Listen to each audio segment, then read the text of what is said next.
welcome. You're watching Global Lens. I'm Parikshit Luthra. These are the top global headlines we are tracking. Washington sends conciliatory signals to New Delhi. President Donald Trump says it was a big deal to impose 50% tariffs on India, but this had to be done as India buys Russian oil. Secretary of State Rubio says India is one of the relationships that the US has in the world today.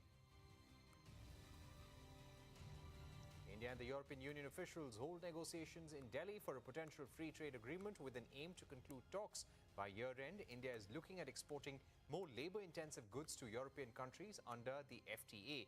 EU, meanwhile, is eyeing greater market access for its high-tech goods in India. Sushila Karki, the former Chief Justice of Nepal's Supreme Court, has been appointed as the interim Prime Minister. The country's president declares an emergency and dissolves the parliament. The Himalayan nation remains tense after a violent anti-corruption protest toppled the government.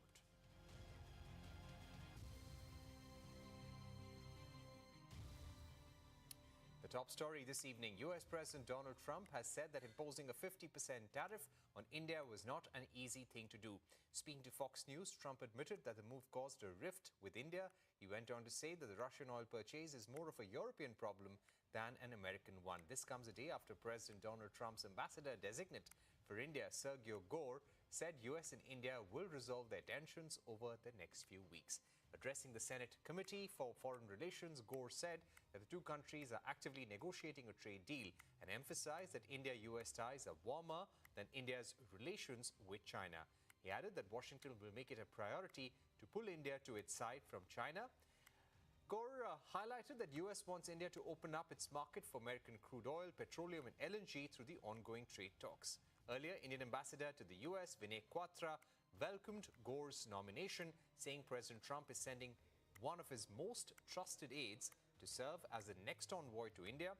Mukesh Aghi, the president of US-India Strategic Partnership Forum, has also endorsed Gor's appointment in a letter to the Senate committee. Remember, the envoy post has been vacant since January when Eric Garcetti's term ended. Meanwhile, US Secretary of State Marco Rubio, who was present at the committee's hearing, said India remains one of the top relationships with US and ties between the both countries is going through a period of transition, which will be resolved soon. We're actively negotiating with the Indians right now. In fact, the president has invited their commerce and their trade ministers to come visit us next week, and they'll be meeting with Ambassador Greer here in Washington. Part of that will include a hopeful deal. We're not that far apart right now on a deal. In fact, they're negotiating the nitty-gritty of a deal. Secondly, look, we hold our friends to a different standard. Frankly, we expect more from India than we do sometimes from other nations. I do think it will get resolved over the next few weeks. India, which is, I would say, one of the top relationships the United States has in the world today in terms of the future of what the world's going to look like. 21st century, the story is going to be written in the Indo-Pacific. In fact, it's so important we've actually changed the name of the combatant command to the Indo-Pacific. India is at the core of that. And we are in a period of extraordinary transition in that relationship with India. We've got some really important issues coming up that we need to work with them on and work through on that implicate what's happening from Ukraine, but also implicate what's happening in the region. All right, our special guest this evening. We're now joined by Ambassador Mohan Kumar, former diplomat and professor at O.P. Jindal Global University. Ambassador Kumar, thank you very much for being with us here on CNBC-TV18 Prime. You know, let me begin by what Sergio Gor has said. While describing the relationship between Prime Minister Modi and President Trump, he said, our president has a deep friendship with PM Modi, which is unique. If you've noticed, when he goes to other nations, he tends to go after their leaders for putting us in that position and for the United States imposing those tariffs. When the president has been critical of India, he goes out of his way to compliment Modi. They have an incredible relationship.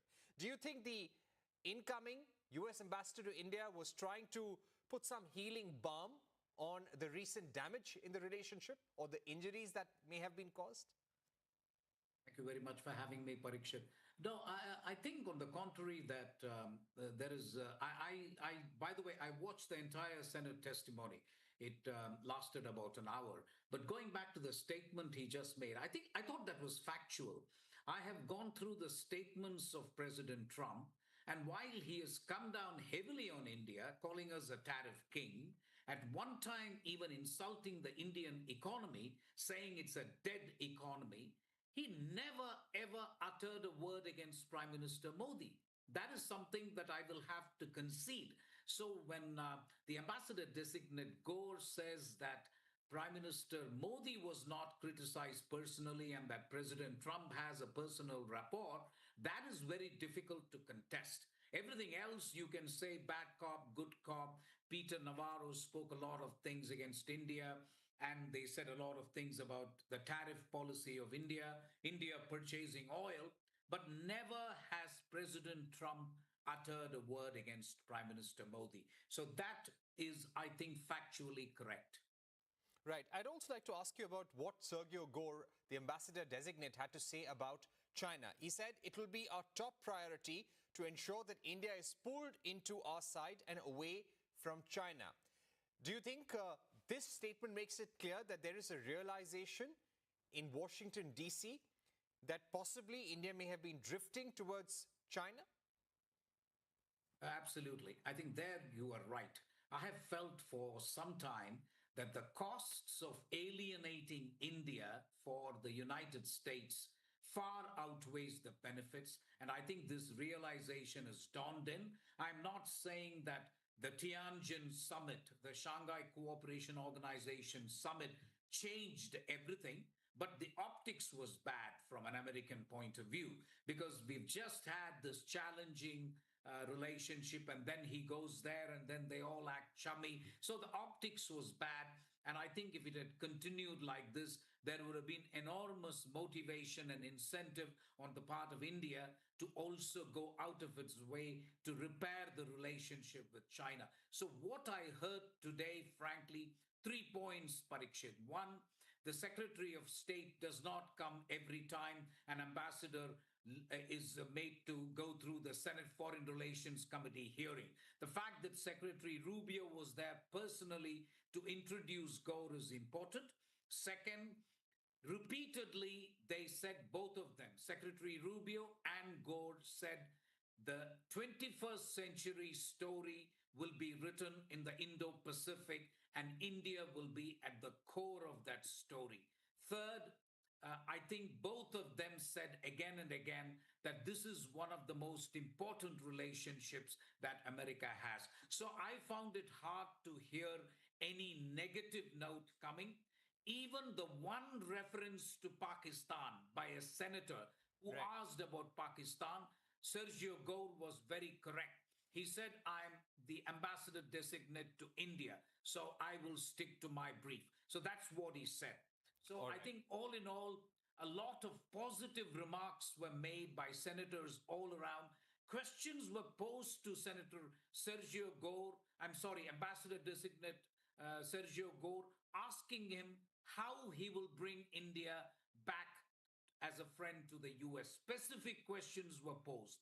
And I thought the areas emphasized by Sergio Gor, that defense, trust, which is transforming the relationship utilizing strategic technology, commitment to Mission 500, which means you want to take the Indo-US trade to $500 billion by 2030.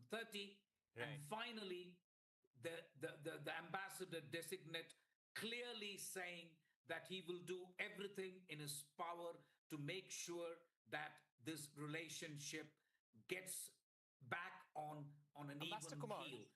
Right. You know, Master Kumar, one important point I'd like to ask you about is tariffs and a trade deal. We're not that far apart on a deal already on these tariffs. That was a point made by Sergio Gor in that Senate hearing. He also said, we're actively negotiating with the Indians right now. In fact, the president has invited their Commerce and Trade Minister to come visit us next week. We're not that far apart right now on a deal. Does this indicate to you that we could possibly see a deal very soon? Because the word, both in Washington and on Raisina Hill, is the fact that we were very close, almost this close to a trade deal in June. That is absolutely correct. I think this is the first time I'm hearing from somebody as close to Trump as Sergio Gor that the deal is a few weeks away. I mean, we are not far apart. What you said is correct. But he also made it a point to say a few weeks. So I do think that before November, and that would be my wager after listening to the testimony today of Mr. Sergio Gor, that we should have a deal before November. And you're absolutely right. I have been saying for a long time that the trade deal was 99% done. It's just that the trade deal was overtaken by geopolitics, including Indian purchase of Russian oil. You know, what changes now? What do you think is left as far as the negotiation goes? One of the things that Sergio Gor outlined, that yes, we want India to be a bigger market for our LNG, for our petroleum products as well. And getting India to stop buying Russian oil is the top priority of this administration. Do you think what India only needs to do now possibly is give some strong intent that purchases of Russian oil will taper down, US energy purchases from Indian companies will go up? Your understanding is spot on. That is my understanding as well. While it would be implausible and unreasonable to expect India to bring Russian imports of oil to zero, I do believe there will be a substantial increase in our energy purchases from the United States. We will make the point that if you want other things against Russian oil, you will have to talk to the Chinese, you will have to talk to EU. If all of them bring down their imports of Russian oil to zero, India will be happy to look at its own purchases. But until then, the right way to go forward, and I thought the deal will be that while the trade deal will remain substantially the same as the offer we have made in June, July, I think there will be an attempt to buy more energy, substantially more energy from the United States by India.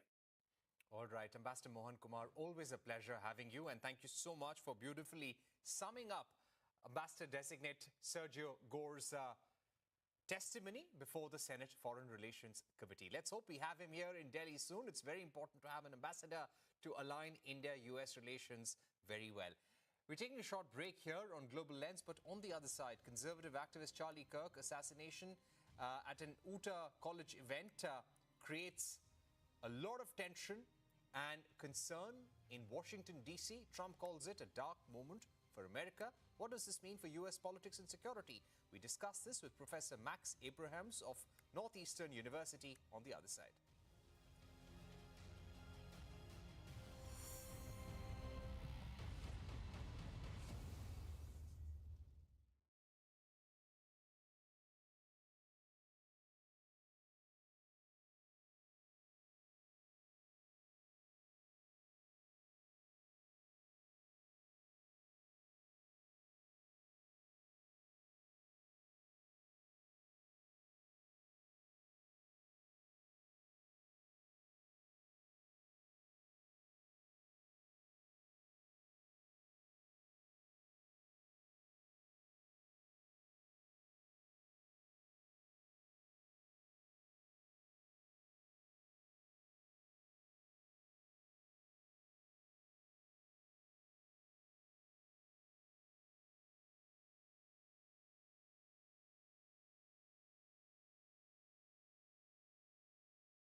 Welcome back to Global Lens.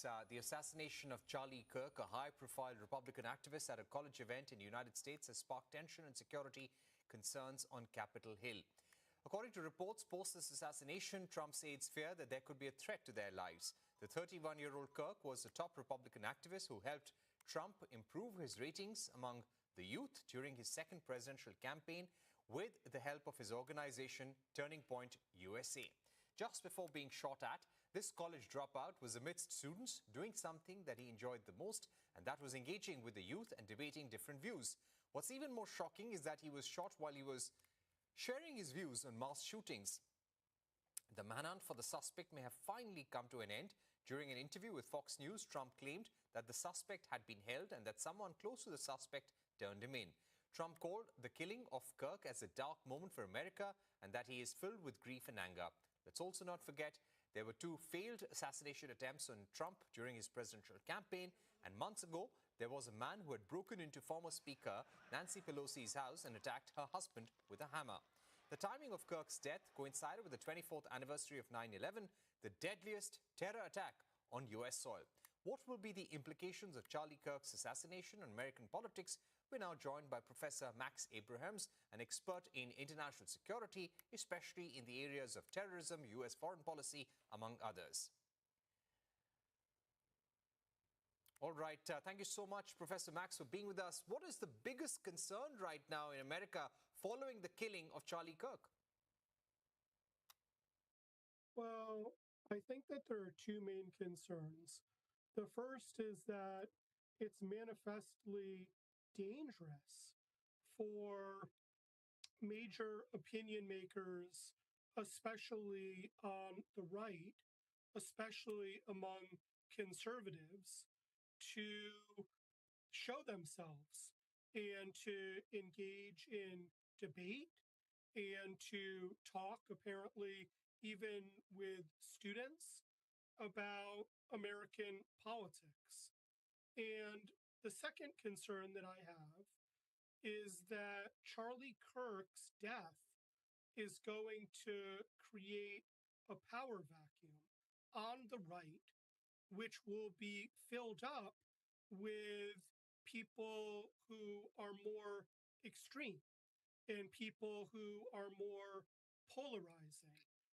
Charlie Kirk was, occupied an enormous place politically on the right. And surely with his passing, that space is going to be filled up and empowered by other voices. And Charlie Kirk in conservative circles was relatively moderate. And so I have concerns about the present in terms of the lack of security, especially for conservatives, as well as concerns about the future politically in America. And Professor Max, what do you think could have motivated this crime? Well, as of now, we have just been told that the leading suspect is now in custody, but the details about this suspect are very thin. We believe that he's a male. We believe that he's in his 20s. Some have reported late 20s, some early 20s, but we don't really know much about this person's political beliefs, and we don't even have 100% confirmation that the person in custody was indeed the killer. But even in the absence of concrete information with certainty, I would presume, as well as most people are presuming, that Charlie Kirk, as a conservative, was targeted because the shooter doesn't share Charlie Kirk's views, and the shooter is presumed to be, although we don't have definitive evidence, the shooter is presumed to be on the political left. So they may have objected to Charlie Kirk's views on immigration. They may have objected to Charlie Kirk's views on the trans community, on the gay community. It's possible that it's connected to Charlie Kirk's views about Israel because Charlie Kirk was seen as relatively supportive of Israel. But it could be broader. It could also be that Charlie Kirk is simply a conservative and a Trump supporter. And so that's why somebody on the left might be inclined to shoot him. How do you think this assassination will impact the debate on gun violence in America? It really depends on one's politics. The political left is going to lay the blame on permissive gun laws in the United States. And you already see Democrat officials blaming this assassination on the lack of gun control, on the Second Amendment. They are calling to not to repeal the Second Amendment, but for stronger gun control, to reduce the number of guns available to Americans. The political right, on the other hand, is going to emphasize the ideology of the perpetrator, assuming the perpetrator comes from the political left. What we've been told is that the kind of gun used by the assassin in this case is not the kind of gun that would be banned with stricter gun control in the United States. And so, in that sense, the left's argument that this attack was due to permissive gun rights doesn't seem as strong as if it was from a banned weapon, or the kind of weapon that would be banned realistically with stricter gun control. But there's a very big difference between the political left and the right in terms of how they interpret the cause of this attack. But surely the right is going to underscore the dangers of left-wing ideology and the growing militancy on the political left in the United States. And finally, Professor Max, what do you think is the long-term impact of this assassination on American politics? I do believe that this feels like a watershed event in American politics. We don't know yet, of course, what the long-term effects will be, but I suspect that this attack is going to further radicalize the political right in the United States. It is going to make the right more afraid and less tolerant of left-wing positions. And there could be a power vacuum with Charlie Kirk gone, which will accrue to the benefit of more extreme voices in the MAGA movement. All right. Thank you very much, Professor Abrahms, for joining us on a very important issue, a very solemn moment for America, and definitely very worrying and concerning as well. Let's shift focus to UK-India trade relations in light of the FTA. UK officials met with India's insurance regulator, the IRDAI, in a bid to make the sector more investor-friendly. Chris Hayward of City of London Corporation believes insurance offers great investment opportunities under the ambit of financials. He further states that in order to make the most of India-UK FTA, India will need to focus on developing a robust pipeline of investable projects. It's an incredibly exciting time to be in India, as far as I'm concerned, on behalf of the City of London and the United Kingdom. The FTA marks a real new chapter, I think a golden era, potentially, for trade and business between India and the United Kingdom. But of course, ultimately, the FTA is an umbrella. It's an umbrella, and it's what's beneath the umbrella that matters. So it's actually doing deals. It's actually about stimulating trade. It's actually about ensuring that we have investable projects in India in which investors can want to invest. And one of the things I've been doing here this week in India is working with the Indian government on what we call the City of London, or UK, I should say, India of Infrastructure Financing Bridge, which is all about supporting Prime Minister Modi's sustainable infrastructure and transport program, both by expertise, but more particularly, of course, by bringing in investment and private investment into these massive programs, which Prime Minister Modi is very necessarily implementing. So I think it's a great moment to be here.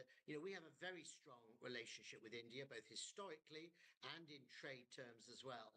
And I have come to the end of this week with a real sense of optimism and positivity about the opportunity that exists for our two countries.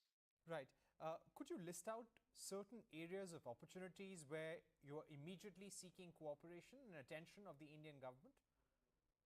Well, I've been exploring a number of areas of the sector, financial and professional services sector, which I speak for this week. And if I just give you a couple of examples, because there are many, but for example, insurance is a great opportunity to penetrate the Indian market. Prime Minister Modi has pledged, insurance for all by 2040, and there are British insurers here now, and we want to see more international insurers come and participate. So I met with those insurers while I've been here. I also met with your insurance regulator in Hyderabad as well, because we want to make it as easy for them to succeed as possible. And another area which I've been hugely discussing in Hyderabad was the whole issue of the fintech startups and scale-ups. So you have already a very impressive record both in Hyderabad and Bangalore of fintech growth. We have huge fintech growth in the city of London. We are always in the top three with the US and the UAE, but at the same time, we can't be complacent. And what we've got to ensure is that there is adequate capital to actually inject into these startups to make sure they scale up. And we all want them to scale up in our own countries and, of course, to list on our own stock exchanges and not to go across to the NASDAQ. So I think there's a couple of opportunities there alone. I've already touched on the huge area of infrastructure and transportation funding and investment and expertise. So there are many, many opportunities that under the banner of the FTA that we've recently signed, I think we can exploit. Right. Would you have any kind of investment pipeline that you have in mind or proposal with reference to the quantum of investments that could come in? Well, look, I can't possibly tell you the actual sums of investment that could come, but what I can say to you is that in order for investment to come into India, there has to be investor appetite from India. And by that, what I'm really saying is, investable projects have to be produced showing returns and showing de-risking before UK investors, I think, will come. Do I think they will come? Yes, I do. Am I convinced that those projects will come forward? Yes, I am. But what I can't do is quantify, because, of course, every investor, be they a pension fund or any other UK investor, are going to have different risk appetites. And therefore, what we've got to try to do is to match the projects with the right and appropriate funders. That's all we have today on Global Lens. Thank you for watching. Goodbye.